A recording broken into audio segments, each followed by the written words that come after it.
Hello everyone, good day to all of you. I wanted to give a 1-year review of this UF Pro OL 4.0 jacket as I'm wearing right here. Had this for 2 winters now, so had a lot of use of it with belts, plate carriers, chest rigs, all sorts of different gear, and it's been working great. So got a lot of experience to kind of talk about how it is held up.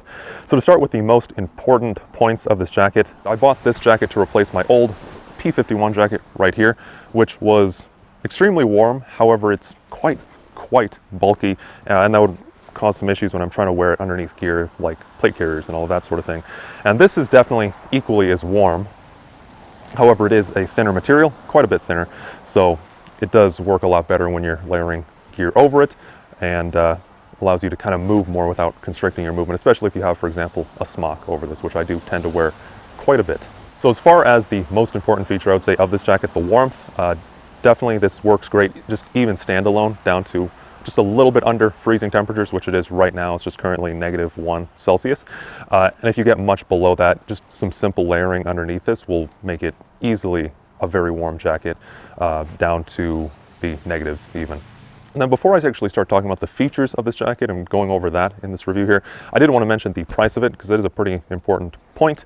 This is currently going for $500 on UF Pro's site itself, the American site I should say, which is pretty crazy. But if you actually go to the European retailers, so in my case I actually bought this through asmc.com, which is a German retailer, and for American, or I guess any non-EU customers, it's 315 euros, at least as of recording this video. And with the current exchange rates and everything, you're easily saving well over $100, and that's even with shipping. If this is the only item you buy, it's still well worth it to buy it from one of those retailers instead of getting it through UF Pro themselves. So that is what I would recommend doing if you are interested in this jacket, is do check out some of the actual European retailers, because you'll get a much better price that way. But going to go ahead now and talk about the features of this jacket itself. I'm going to just kind of structure this in a somewhat logical order, just going from the top to the bottom, mostly with the features. So starting with the hood right here. So one interesting feature about this hood, if you look at that footage that I'm overlaying right now, there's some Velcro that is sewn into the hood. And what that's for is a detachable brim, or kind of like a crown piece. You can see right here, here's the other pieces of Velcro where it would attach. And I actually took this out. I don't really ever use the hood with this brim because this only really works well if you're not wearing a hat, and pretty much any time I'm outside I'm wearing a hat. If you're not, then this will work well, but it doesn't fit well over hats as you might expect. But you know, you can adjust it here. You see you got this right here, just more Velcro to adjust how tight it is fitting to your head itself. And as for the hood itself, you actually do have a little bit of a wire section here at the front. If you can see how rigid this is, you can just kind of take this and reshape it to however you want it to be, depending on what you're doing. If you're wearing certain helmets, or depending on how you're shooting, to just have it clear your face and your eyes. But one note on helmet usage. So this hood itself is kind of large, and I have noticed it will fit over a slick helmet.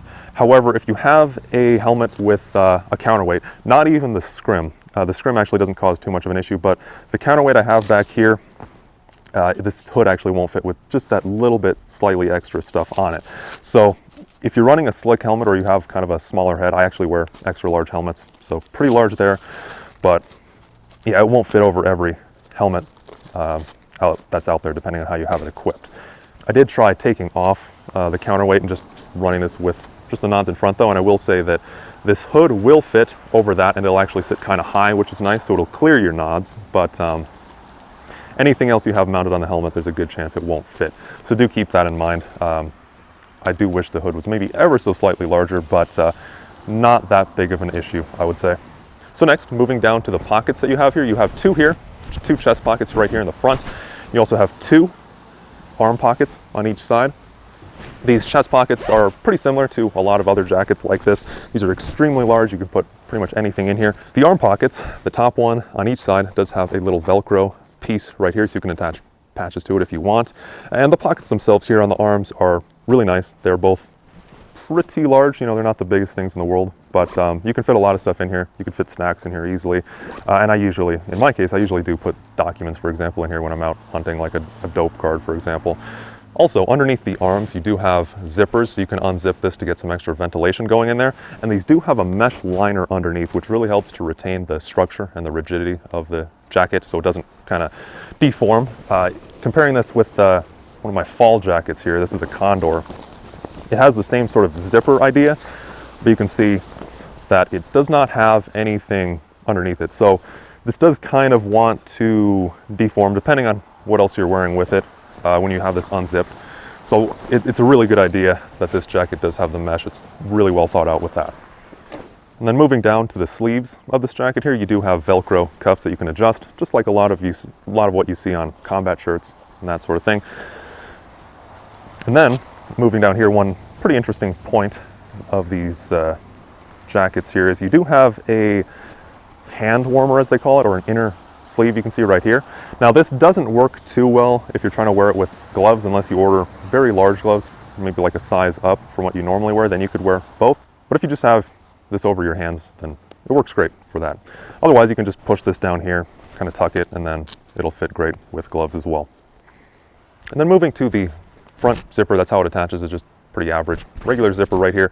The reason I am bringing this up though is I've had a few issues where this zipper will actually kind of unzip itself a little bit from the bottom.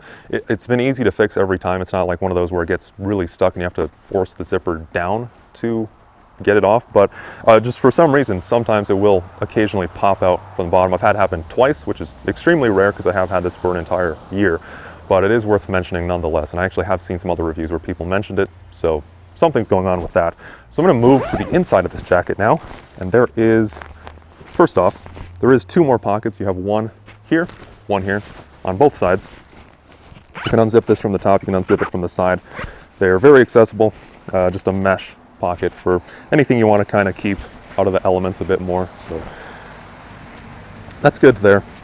Underneath this, you do have a powder skirt, you can see right here, which does help to prevent snow from going into your shirt if you're kind of going prone a bunch. I would say though, if you were wearing this a lot every day, that this can kind of conflict with a holster, which is why I have this holstered right now. You can see, so it's not the biggest issue. I leave it attached because I do wear this outdoors enough to benefit from it, but I would say if you are wearing it purely, and only purely if you're wearing it as a everyday jacket, to just unzip it, because that's how it attaches. Just you have a zipper here, you can just unzip the whole thing and then take it off. Otherwise, it doesn't get too badly in the way if you just leave it unbuttoned like this, but it still can kind of. So just do keep that in mind that that is there, but thankfully it is removable if you don't want it.